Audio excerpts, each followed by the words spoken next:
Are you dreading all the holiday parties and gatherings because you no longer have a plus one? Tempted to avoid them altogether and hibernate until the new year? I hear ya.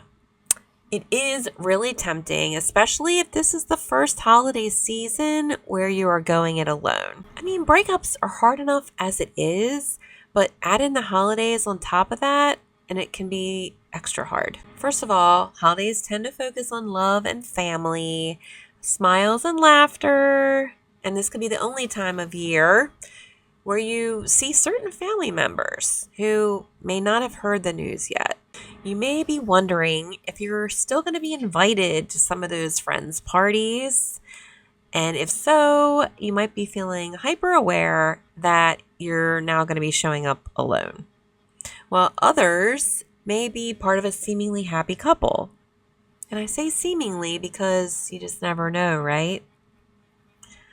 Hi, I am here to help with all of that. My name is Christine, and this is the X Life Podcast. Yes, you're not alone in feeling all of those feelings. And I know personally, it has been a struggle during the holidays to get through some of those situations.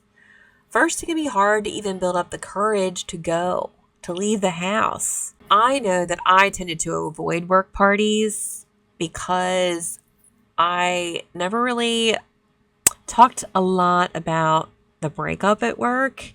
I wanted to keep my personal and business life separate, but certainly if you show up at a holiday party for work and you're by yourself, that's going to confirm any and all rumors that are going around. So I never went. And I know it can feel so defeating to admit that you're single again and that your marriage did not work out.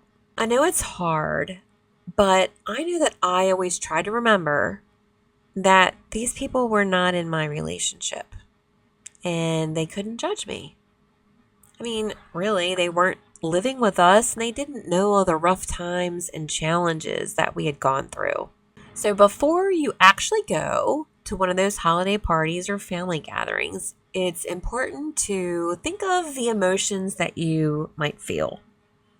And just to be prepared, I think is really important because your emotions could range from sadness to depression to loneliness, discomfort, grief, and even anger and resentment for your ex putting you in this position.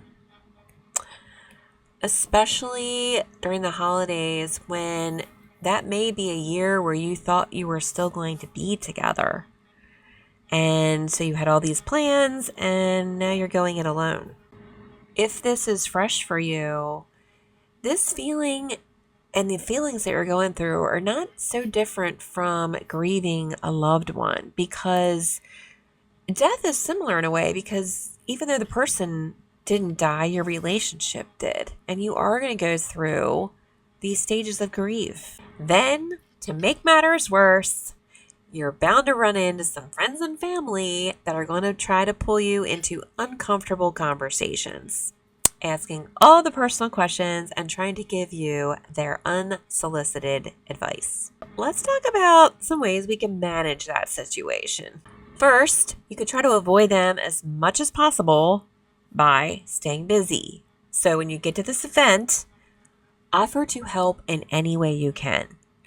I mean, from the minute you take your coat off, are you setting the table? Are you helping in the kitchen? Are you passing out hors d'oeuvres? What are you doing to stay busy? That will help. Now, keeping on the move is important because if you get stuck in the kitchen, like say you're making the mashed potatoes or something, you know how people tend to gather in the kitchen. So be aware that, yes, you could get cornered in the kitchen as well. So if you do get trapped, start by taking an empowered stance and steering the conversation where you want to go. And I know that you may not be feeling this way, but it's the old fake it till you make it theory.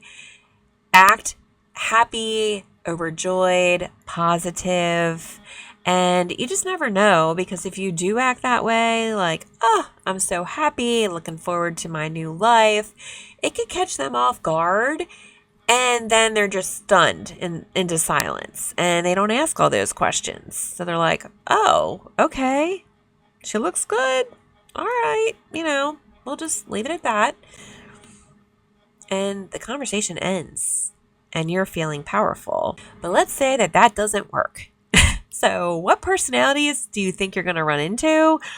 I have a few to mention here and give you some ideas on how to react to these people to help you get through the situation. So number 1, we have Judgy Judy. So we all know Judgy Judy. Judgy Judy is that person or people in our lives that no matter what you do, they're going to judge you. And it's usually not in a positive way. So like, well, what did you do? I can't believe you're single again. Like these are the kind of people that you really want to try to avoid. However, you could choose to respond with something like, yes, you know what? I am single again and I'm loving it. And you know what? It's something that just didn't work out between the two of us. It was a joint decision, even if it wasn't.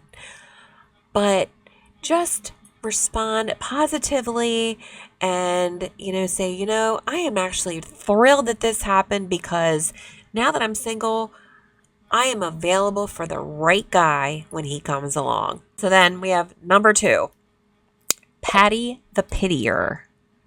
Oh my God, you poor thing. You must be so upset.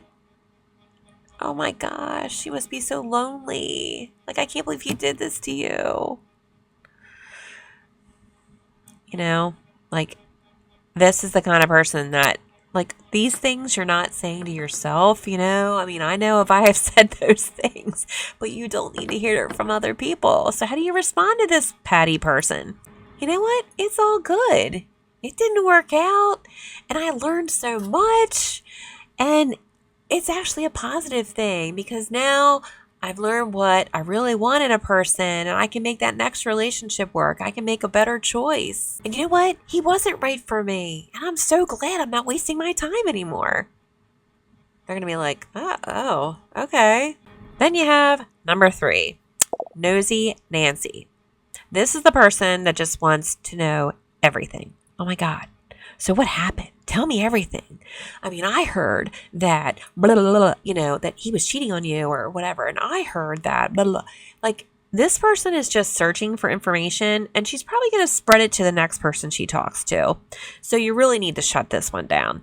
And I would just say, I would actually prefer to just respect that relationship and not even give it a time of day in my life. I've talked about him so much, and you know what? I actually have a therapist I'm talking to about all this. So I just really don't even want to talk about him anymore. It's not worth it giving him that time in my mind. Or you could take another stance with this person and just switch it up and be like, well, you know what I've been up to. What have you been up to? Tell me everything.